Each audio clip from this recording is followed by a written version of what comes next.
Tom Brady won 7 Super Bowls, retired, came back after 40 days, played one brutal season, retired again, and announced his divorce on the same day. Some voids winning can't fill. He is the greatest quarterback in NFL history. 6 championships in New England. 1 in Tampa Bay. 3 MVP awards. 5 Super Bowl MVPs. 251 career wins. Every record that matters, he owns. And yet, at the end, he stood alone. The man who could not stop winning could not stop losing the things that mattered off the field. This is not a story about football. It is a story about what happens when achievement becomes addiction, when the thing that made you great becomes the thing that hollows you out.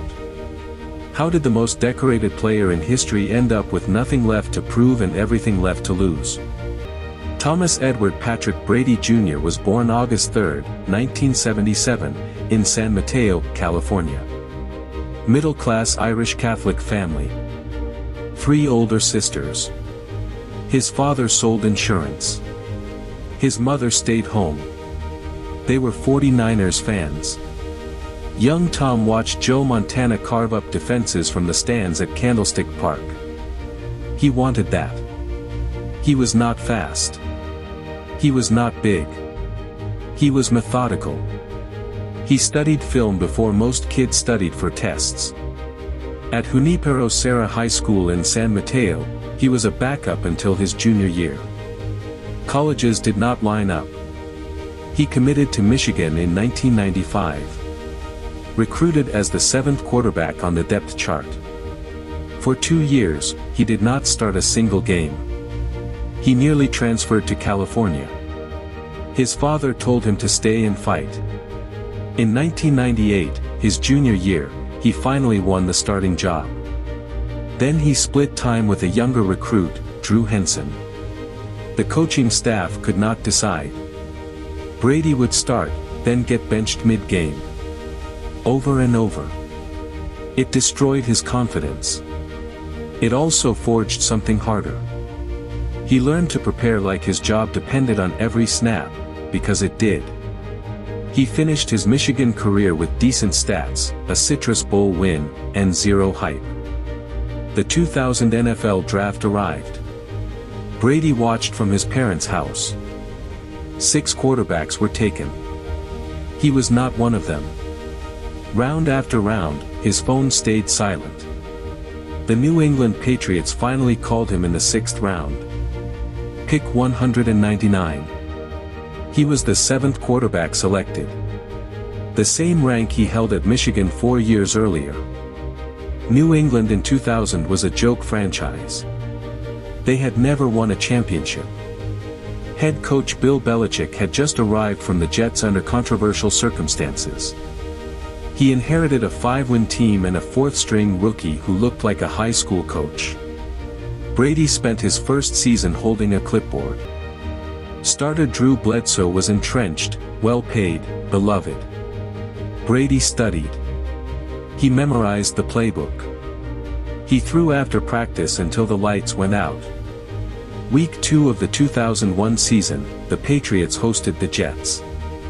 Bledsoe took a brutal hit from linebacker M.O. Lewis. Internal bleeding.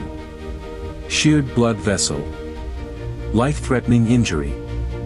Brady jogged onto the field in the 2nd quarter. He was 24 years old.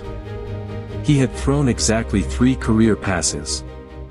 The Patriots lost that game. But Brady started the next week. And the next. And he never gave the job back. He was not spectacular. He was efficient. He did not turn the ball over. Belichick built the offense around short passes, ball control, and defense. Brady executed perfectly. The Patriots went 11-5. Made the playoffs as a wild card. Beat the Raiders in the snow. Beat the Steelers in Pittsburgh. Reached Super Bowl 36 against the heavily favored St. Louis Rams, the greatest show on turf. Nobody gave New England a chance. The game was tied 20-20 with 1 minute 32 seconds left. No timeouts.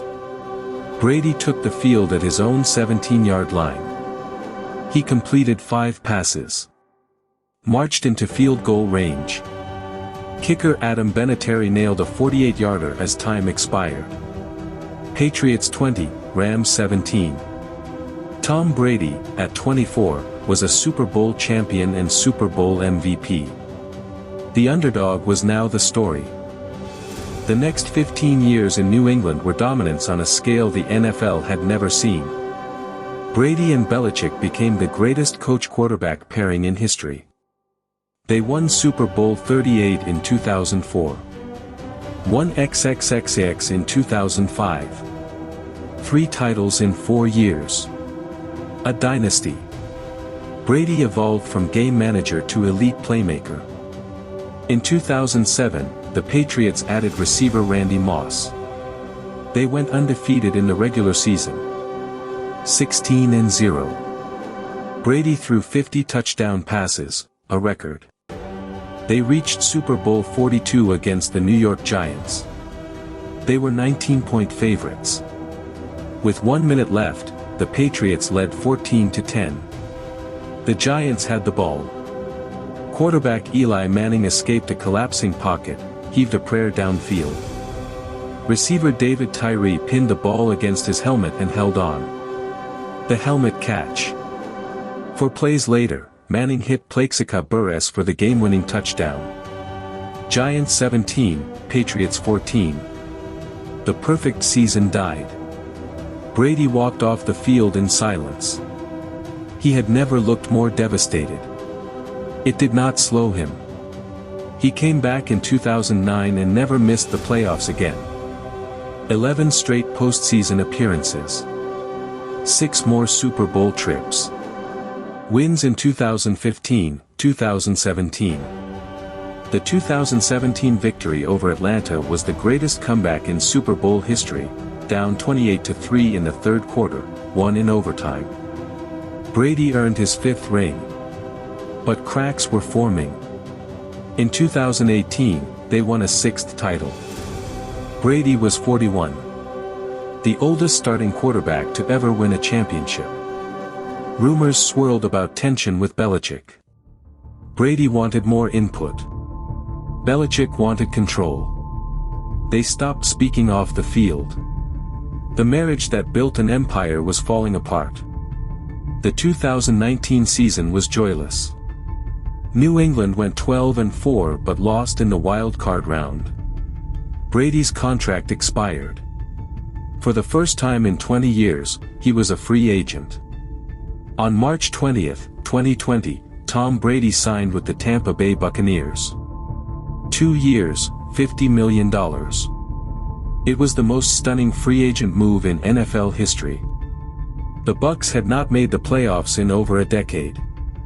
They had never won at home in the postseason. Brady was 42. Most people thought he was chasing money for a quiet retirement in Florida. He did the opposite. He rallied a young, talented roster. Tight end Rob Gronkowski came out of retirement to join him. Head coach Bruce Arians gave him freedom Belichick never did. The 2020 Buccaneers went 11-5. Made the playoffs as a wild card. Then won 3 straight road games in the postseason. Reached Super Bowl 55 in Tampa, their home stadium. Faced Patrick Mahomes and the defending champion Kansas City Chiefs. Brady carved them apart. 31-9. 3 touchdown passes. 0 turnovers. He won his 7th Super Bowl. At 43 years old. He had more championships than any single franchise in NFL history. He was no longer the greatest of his era. He was the greatest ever. The GOAT debate ended. But something else was starting to break. His marriage to supermodel Gisele Bündchen had lasted 13 years. 2 kids together. A blended family. She had moved her career to Boston, then Tampa, to support him. In 2021, Brady played another dominant season. Threw for over 5,000 yards. Led the league in touchdowns. The Bucs reached the divisional round and lost to the Rams. After the game, Brady announced his retirement. He posted a long, emotional statement on social media. He thanked his family. Said it was time. 44 years old. 7 rings. Nothing left to prove. The sports world celebrated his legacy. He had finally walked away on top. 40 days later, Tom Brady announced he was coming back. March 13, 2022. One tweet. These past 2 months I have realized my place is still on the field and not in the stands. No explanation. No press conference. Just a decision. Behind the scenes, everything was falling apart. Gisele had reportedly begged him to stop. She had sacrificed her career, moved cities, raised their children around his schedule. She wanted him present. He chose football. The 2022 season was a catastrophe. Brady returned to a Bucs team in turmoil. Arians had stepped down as head coach. Offensive coordinator Todd Bowles took over.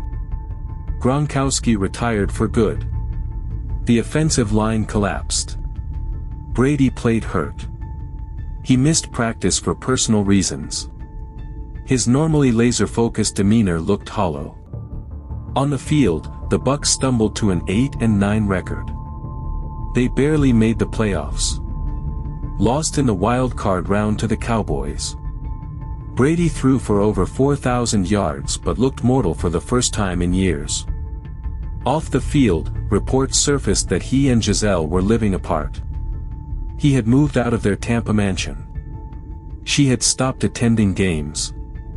On February 1, 2023, Tom Brady announced his retirement again. This time, it was quieter.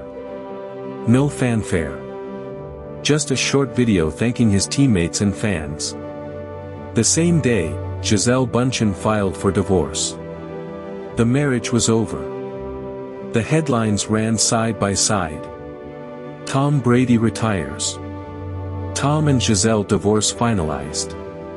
The man who won 7 Super Bowls lost his family the day he walked away from the game. Some things cannot be fixed by winning. The internal void that drove him to greatness did not disappear when he reached the top. It consumed what was left. He had spent 23 years chasing proof that he was enough. And when he finally stopped, he was alone. Tom Brady's post-retirement life is strange and quiet. He signed a $375 million deal with Fox Sports to become an NFL analyst. The largest broadcasting contract in history. He barely appears. He took a minority ownership stake in the Las Vegas Raiders. He was inducted into the Patriots Hall of Fame in 2024. The ceremony was emotional. Belichick attended. Robert Kraft cried. Brady thanked everyone. He did not mention Gisele. In interviews, he admits he has regrets. He said he wishes he had been more present for his kids. He said football was an addiction he could not control. He said he does not know who he is without it. The man who mastered every defense could not solve himself. His 3 children, Jack from a previous relationship, Benjamin and Vivian with Gisele, are growing up in separate homes now. Gisele has moved on. She is reportedly dating her jiu-jitsu instructor. Brady posts carefully curated photos on Instagram. Workouts. Sunsets. Inspirational quotes. He looks fit. He looks lonely. The greatest winner in American sports history spent his entire life optimizing for victory and lost the things that do not show up in a stat sheet. This is not a morality tale. Brady is not a villain. He is a case study in what happens when the thing that defines you becomes the thing that devours you. He was the underdog who became untouchable. The 6th-round pick who rewrote the record books. The system quarterback who became the system. And in the end, he could not retire. Not really. Because the drive that made him great was not about winning. It was about proving something deeper, something that no trophy could ever satisfy. He retired twice.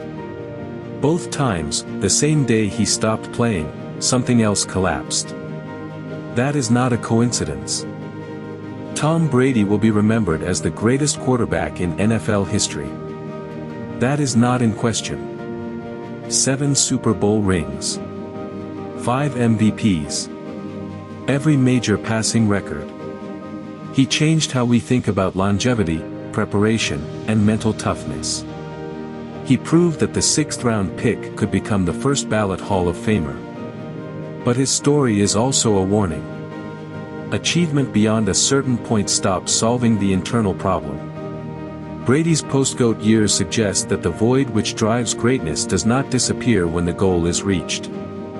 He won everything. And it was not enough. So he kept playing. And it cost him the things that mattered off the field. The people who loved him. The family he built. The version of himself that existed outside the stadium. This is the trap of obsession. The thing that makes you exceptional is often the thing that isolates you. Brady optimized his body, his mind, his career to a level no one had ever seen. But optimization is not the same as fulfillment. You cannot outwork a wound. You cannot outachieve emptiness. And no amount of winning will make you feel like you are enough if you never believed it in the first place. Brady is 50 years old now. He has more money than he will ever spend. More accolades than any player in history. And he is alone. Not because he failed. Because he succeeded too well. He became exactly what he set out to be. And it was not the answer. The lesson is not to avoid greatness. It is to ask what you are really chasing. And whether the cost is worth the win. Because some things you lose, you never get back. Not even if you are the GOAT.